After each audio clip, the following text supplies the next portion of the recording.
Doctor Bhimrao Ambedkar के बनाए हुए संविधान को तोड़ फोड़ करने के लिए एक दलित का उपयोग किया गया है। एक एक करके सभी संस्थाओं को कमजोर कर रहे हैं ये मनुवादी लोग। चेक एंड बैलेंस का मतलब है कार्यपालिका, न्यायपालिका और विधायिका तीनों सेपरेट पावर तीनों का है। इन्होंने इस तीनों को भी खत्म कर दिया। डेमोक्रेसी की मजबूती के लिए मल्टी पार्टी सिस्टम होना जरूरी है। 400 के पार हल्ला कर रहे थे तो ये डेमोक्रेसी का ही परिणाम है कि 240 पर लाके इनको अटका दिया। नमस्कार, आप देख रहे हैं आरएडी न्यूज। मैं हूं योगेश चक्रवर्ती। वन नेशन वन इलेक्शन का बिहार के लगभग सभी एनडीए के सहयोगी दलों ने समर्थन किया है और इसको लेकर सियासत भी खूब हो रही है। खुद सीएम नीतीश ने भी इसका समर्थन किया है, लेकिन आरजेडी जो विपक्ष में है बिहार में, उसका इस मसले पर क्या स्टैंड है ये हम जानते हैं। आरजेडी के राष्ट्रीय उपाध्यक्ष और बिहार विधानसभा के पूर्व स्पीकर उदय नारायण चौधरी जी से हमारे साथ हैं इस वक्त। सर, आप लोग वन नेशन वन इलेक्शन पे क्या स्टैंड रखे हैं? पहली बात जान लीजिए कि हमारी संवैधानिक व्यवस्था 1952 से ही थी वन नेशन वन इलेक्शन की। जब शुरू में चुनाव हुआ 1952 में देश को आज़ाद होने के बाद, तो विधानसभा और लोकसभा का चुनाव एक साथ हुआ। 52 में हुआ, 57 में हुआ, 62 में हुआ और 67 में आकर के ये थोड़ा ब्रेक हो गया। 67 में कांग्रेस के खिलाफ 8 राज्यों में विरोधी दल की सरकार बन गई। वहीं से ये ब्रेक लगा एक साथ चुनाव होने का। तो ये व्यवस्था तो हमारी पहले से है। और ये जो आज के तारीख में जो वन नेशन वन इलेक्शन की बात कर रहे हैं, भाजपा की हुकूमत जो कर रही है, इसके निशाना कहीं से कहीं और है। ये चाहते हैं कि हमारा जो फेडरल स्ट्रक्चर है इसको ये लोग समाप्त करना चाहते हैं, फेडरल स्ट्रक्चर को, और प्रेसिडेंशियल फॉर्म ऑफ गवर्नमेंट यहाँ लाना चाहते हैं। डबल पार्टी सिस्टम की सरकार बनाना चाहते हैं। अभी हमारे देश में मल्टी पार्टी सिस्टम है। डेमोक्रेसी की मजबूती के लिए मल्टी पार्टी सिस्टम होना जरूरी है, लेकिन ये मल्टी पार्टी नहीं, अब डबल पार्टी और डबल पार्टी से सिंगल पार्टी करना चाहते हैं, डिक्टेटरशिप की ओर जाना चाहते हैं। और उसी का एक नमूना ये आ रहा है। इससे किसको फायदा होगा? देश को फायदा होगा या नुकसान होगा? ये घबराए हुए हैं।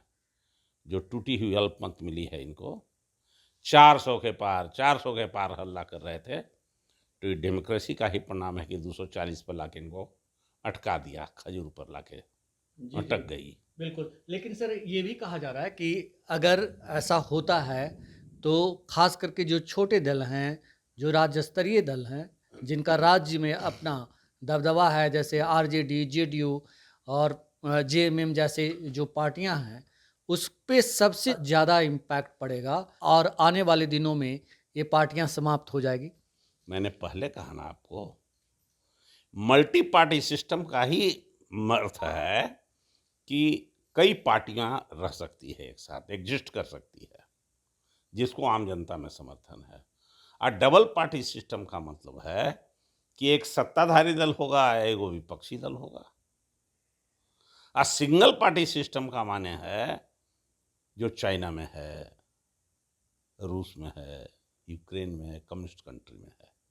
ये तो सीधा हम बता ही रहे हैं आपको वही बात कि ये इनसे इनको भय है, क्षेत्रीय पार्टियों से लेकिन जैसे डरे हुए हैं। जी, लेकिन जेडीयू के नेता हैं नीतीश कुमार और जीतन राम मांझी, हम पार्टी के नेता हैं, एनडीए के सहयोगी हैं, लेकिन ये लोग तो समर्थन कर रहे हैं सरकार कितना दिनों तक रहेंगे? ये सब विलय करने वाले हैं बीजेपी में समयानुकूल। जब तक नीतीश जी हैं तब तक हैं, इसके बाद विलय करने वाले हैं। पार्टी उनकी बीजेपी में विलय करेगी, नहीं तो इधर आएगी उधर जाएगी, फुट फुट फुट होगा। उसी तरह से हम पार्टी है, ये सब विलय करने वाला पार्टी है। संतोष मांझी कौन है? आरएसएस का कार्यकर्ता है, वहीं से उसका विकास हुआ है। इसलिए ये सब तो फालतू बात कर रहे हैं, और ये बात करना, ये फेडरल स्ट्रक्चर को ख़त्म करना चाहते हैं, प्रेसिडेंशियल फॉर्म ऑफ गवर्नमेंट लाना चाहते हैं, आपको लगता है कि स्वयं भी राष्ट्रपति बनना चाहते हैं, और उसी के माध्यम से इसीलिए इलेक्शन कमीशन को ही कंट्रोल कर रहे हैं। हमारे देश में चेक एंड बैलेंस था पहले, शक्ति का पृथक्करण इसको कहते हैं हिंदी में।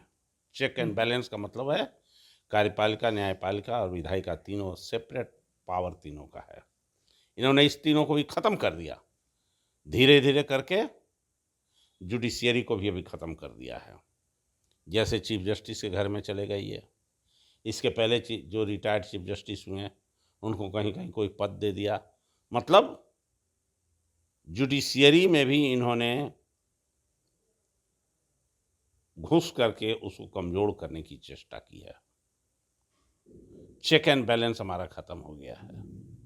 इलेक्शन कमीशन में जो पहले चेक एंड बैलेंस का था कि उसके चेयरमैन का चुनाव विपक्षी दल का नेता होगा, प्रधानमंत्री होंगे और चीफ जस्टिस होंगे, लेकिन इसको भी ख़त्म कर दिया और कहा कि नहीं, जुडिशियरी की इसमें कोई ज़रूरत नहीं है।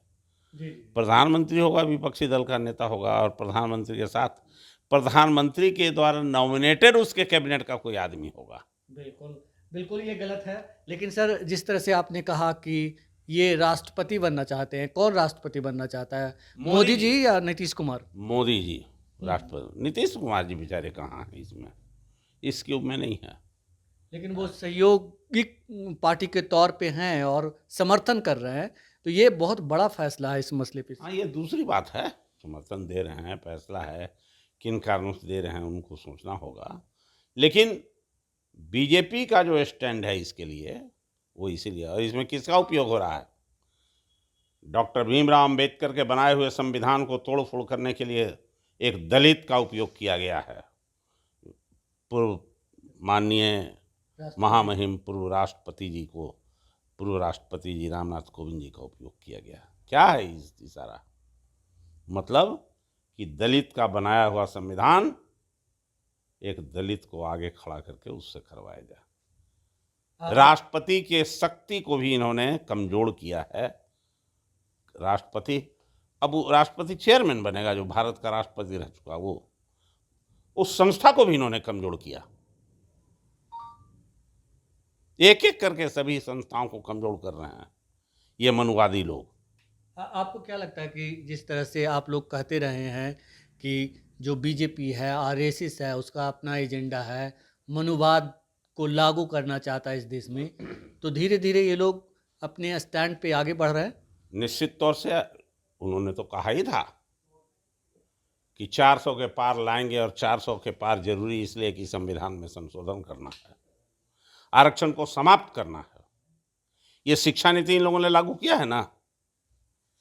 इस शिक्षा नीति में कहीं से भी दलित, पिछड़े, कमजोर वर्ग की व्यवस्था की गई है क्या? शिक्षा की कोई स्कॉलरशिप है कहीं? वजीफा? पहली बात समझ लीजिए, स्कॉलरशिप देना और कोई एक खास अमाउंट मेरिट के आधार पर देना कि हम 1 लाख देंगे, तो दोनों दो चीज़ है। मेरिट के आधार पर दे रहे हैं कुछ पैसा कि फर्स्ट डिवीजन से जो लड़का पास करेगा उसको 1 लाख देंगे या 1.5 लाख, जो भी हो। जो सेकंड डिवीजन से पास करेगा वो अलग होगा। तो ये सब एक साजिश के तहत दलित, पिछड़े, आदिवासी, कमजोर वर्ग को शिक्षा से वंचित करने के लिए नई शिक्षा नीति में उसके स्थान को ख़त्म कर दिया गया, शिक्षा के बजट को कम कर दिया गया, शिक्षा को निजी हाथों में डाला जा रहा है, और ये कुल मिलाकर के कमजोर वर्ग को शिक्षा से दूर करना है, दलित, आदिवासियों को शिक्षा की व्यवस्था से दूर करनी है, इंस्टीट्यूशन से दूर करना है। ये नीट सिस्टम क्या है? नीट सिस्टम धांधली का एक अड्डा बन गया है। डॉक्टर बना रहा है, इंजीनियर बना रहा है, जिसके माध्यम से जिसके पास पैसा है वो अपना रिजल्ट ले रहा है। यही तो हो रहा है। आपको क्या लगता है सर, जीतन राम मांझी, नीतीश कुमार जैसे नेता जो है ओबीसी दलित के हक की जो लड़ाई है उसके मतलब खिलाफ एक तरह से हैं और उस लड़ाई को कमज़ोर करने का काम कर रहे हैं? दलित, आदिवासी और कमजोर वर्ग का कोई भी नेता जो भाजपा में है या उसका समर्थित है, समर्थन में उसके जो भाजपा के, वो सब डॉक्टर भीमराव अम्बेडकर के संविधान के विरोधी है। वो सब मनुवादियों के गोद में खेल रहा है, मनुस्मृति के संरक्षक है, जो मनुस्मृति दलित पिछड़ों को, आदिवासियों को अछूत बनाता है। हमसे बात करने के लिए शुक्रिया सर। बहुत बहुत धन्यवाद। तो ये थे बिहार विधानसभा के पूर्व स्पीकर और आरजेडी के राष्ट्रीय उपाध्यक्ष उदय नारायण चौधरी, जिनका साफ कहना था कि वन नेशन वन इलेक्शन कम से कम देश के छोटे दलों के हित में नहीं है और ये देश को तानाशाह की ओर ले जाता है, और यही जो है एजेंडा है बीजेपी और आरएसएस का, और ये एंटी डेमोक्रेसी है। फिलहाल इतना ही। आप हमें फेसबुक पर फॉलो करें, यूट्यूब पर सब्सक्राइब करें, लाइक करें, शेयर करें और कमेंट्स कर अपना महत्वपूर्ण विचार और सुझाव जरूर दें। धन्यवाद।